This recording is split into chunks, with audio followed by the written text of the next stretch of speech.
Il y a une fille, j'ai fait 1000 kilomètres avec sa tête sur le crâne, comme une casquette. C'est l'anniversaire de ma fille aujourd'hui. Alors, ne te crois surtout pas obligé de te confier à moi.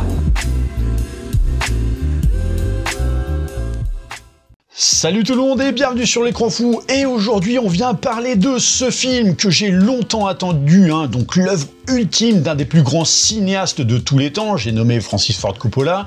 Et donc bah oui, on va parler de Megalopolis, donc qui a fait beaucoup de bruit à sa diffusion au Festival de Cannes. Et bon, en même temps, ça se comprend et c'est largement mérité qu'un tel film fasse du bruit justement. Puisque oui, on est quand même face à un récit utopique autant qu'uchronique, donc une fresque romano-futuriste de, bon, on va dire d'une civilisation en pleine transition, mais aussi une ode au grand n'importe quoi. Megalopolis, c'est tout ça à la fois, voire même plus encore. Et autant, bon, je m'étais quand même préparé un peu, suite notamment au retour presse de Cannes, mais je l'étais finalement pas assez. D'ailleurs, je sais pas si on peut vraiment se préparer à ce que Francis Ford Coppola nous invite à suivre avec ce film. Donc là, bien sûr, j'imagine qu'à ces mots de ma part, vous sentez venir un petit peu la déroute et vous êtes loin du compte parce que, en vrai, j'ai adoré. Autant que détesté. Donc oui, ça paraît pas super clair au premier abord, j'en conviens, mais d'un côté, c'est à l'image même du film qui s'articule vraiment autour de la polarité, quoi. Un exemple, à Cannes, en fait, le film, il a écopé de critiques extrêmement divisées entre ceux qui vantaient un chef-d'œuvre visionnaire transgressif et les autres qui le qualifiaient carrément de nanar. Mais en fait, il n'y a personne qui a raison et personne qui a tort, puisque Megalopolis, en fait, c'est les deux en même temps. Donc bon, on va pas revenir pendant des plombes sur les détails de la production chaotique du film, Coppola ayant décidé effectivement de financer avec ses sous tout ce cirque ambulant, avec en plus une tétrachie d'acteurs incroyables qu'on va mais totalement sortir de leur zone de confort pour entrer vraiment dans ce New Rome, donc une version alternative de New York mais dictée par les codes de la Rome antique, mais jusqu'aux plus petits détails quoi.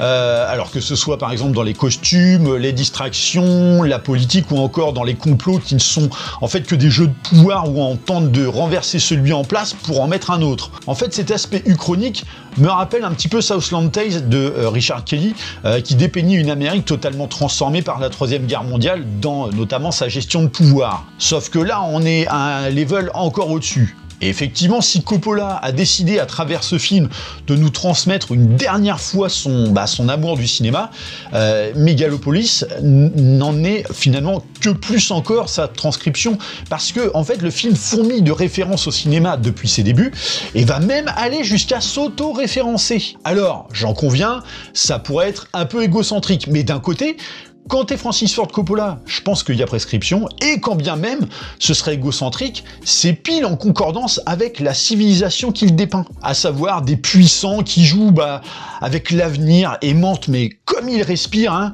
en fait, dans la manipulation, ils sont en permanence, quoi.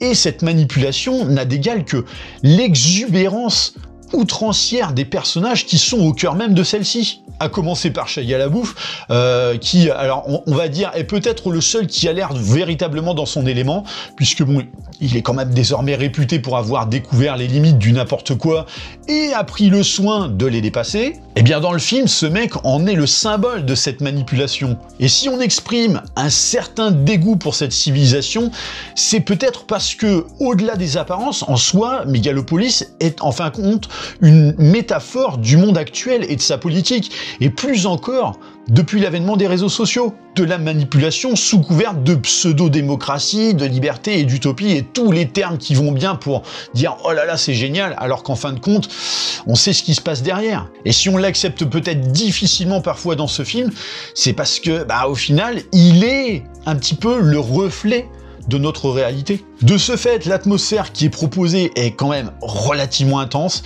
et reflète effectivement ce monde en perdition à travers ces personnages en couleur, caractérisés par, comme je le disais, tous les excès possibles, mais qui les rendent presque tous antipathiques. Et là, j'avoue que parfois, ça m'a été un petit peu compliqué d'accepter ce que Coppola tentait de proposer à travers eux.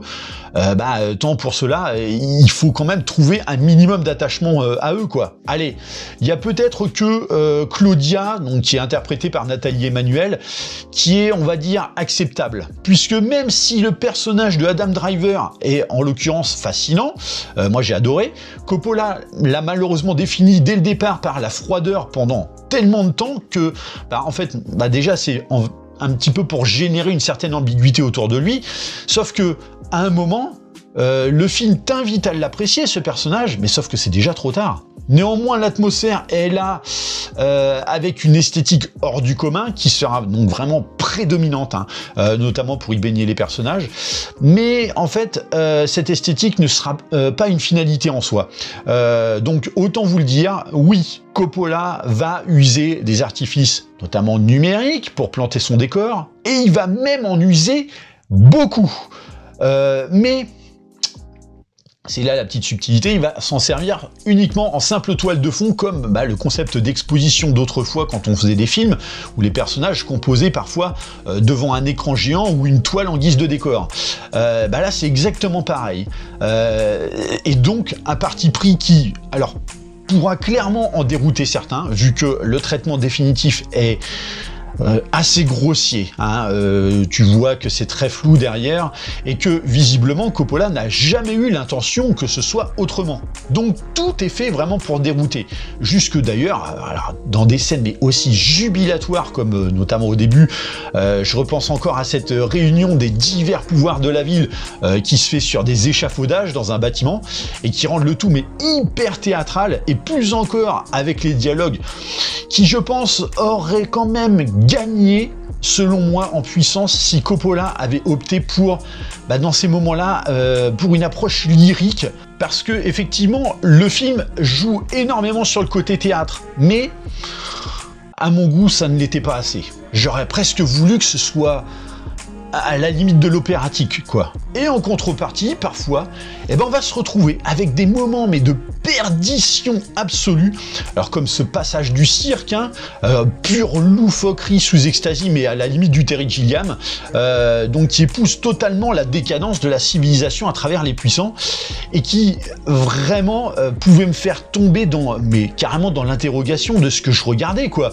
Est-ce qu'à un moment, en fait, je me suis pas totalement égaré et sans le faire exprès, j'ai changé de salle de cinéma, quoi. J'aurais toutefois un peu de regret de constater que le trailer fourmillait quand même de beaucoup de plans, mais de fou, comme par exemple les statues qui bougent, mais aussi celle de la main dans le ciel qui attrape la lune, donc autant de goodies visuels hyper inventifs, qui finalement ne seront hélas pas plus nombreux dans le film. Voilà, ce qu'on voit dans le trailer, c'est tout ce qu'on voit dans le film.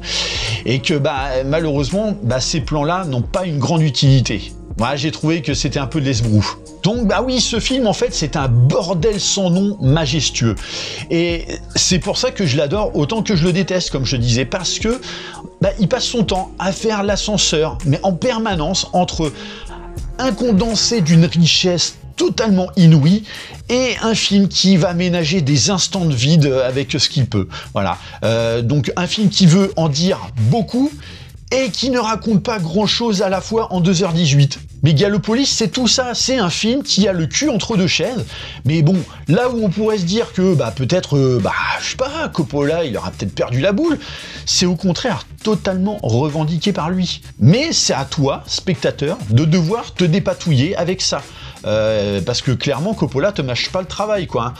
Alors attention, parce que là, encore une fois, pour rester vraiment dans le concept de polarité que j'ai repris depuis le début, c'est un film qui paraît compliqué tout en étant au final très simple, puisque tout ce qui est dépeint est facilement assimilable à quelque chose qu'on a déjà vu dans d'autres mondes.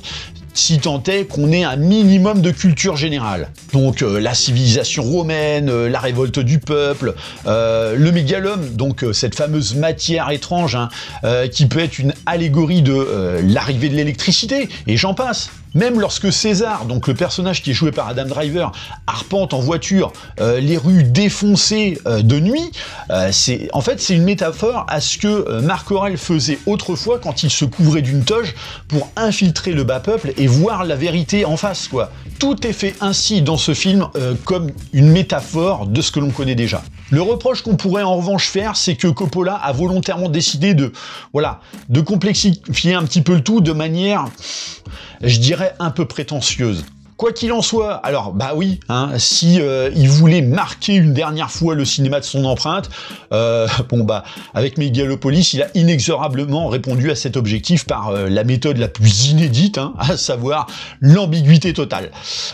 Donc dire que ce film est un chef-d'œuvre, peut-être incompris ou un pur navet excentrique, j'en sais rien. Et perso, je ne veux pas prendre la responsabilité d'y répondre. C'est trop compliqué. Est-ce que le film prendra également en notoriété avec le temps? Pareil, j'en sais rien, je suis pas devin. Mais une chose est sûre, ça ne peut pas laisser indifférent. Voilà, alors chacun à sa manière et selon sa sensibilité. Perso, moi je suis content de l'avoir vu. Alors moi, on n'était pas nombreux dans la salle et bon, il y en a beaucoup qui sont sortis totalement déboussolés parce que peut-être ils s'attendaient à un bon blockbuster, notamment avec les money shots, des statues qui bougent et autres. Hein. Mais non, on n'est pas face à du Marvel, quoi. Donc, est-ce que je le recommande? Je sais pas, parce que même en vous avertissant, vous êtes pas prêt. Voilà, vous n'êtes pas prêt pour autant. Mais bon, je crois quand même que ce film se doit malgré tout d'exister. Ne serait-ce que pour montrer que parfois, en fait, il faut savoir casser les codes et être un petit peu transgressif. Et quand on a les moyens comme Coppola, justement, de pouvoir s'adonner à ça, franchement, heureusement justement qu'il y a des réalisateurs comme ça qui proposent ce genre de choses, quoi. Et moi, j'aime bien de temps en temps qu'on me bouscule, même si peut-être que dans la finalité, je vais pas forcément aimer à 100%, comme c'est le cas à travers ce film, mais j'aime bien, voilà, qu'on me sorte un petit peu de mon confort. Et franchement, Megalopolis a totalement réussi son coup, quoi. Donc voilà ce que j'avais à dire par rapport à ce film. N'hésitez pas dans les commentaires à me dire ce que vous en pensez. Bien sûr, pensez à liker et partager la vidéo, pensez à vous abonner à la chaîne de manière à vous tenir informé des prochains contenus. Et puis comme d'habitude, je vous dis à très bientôt pour une prochaine vidéo. Allez, bye.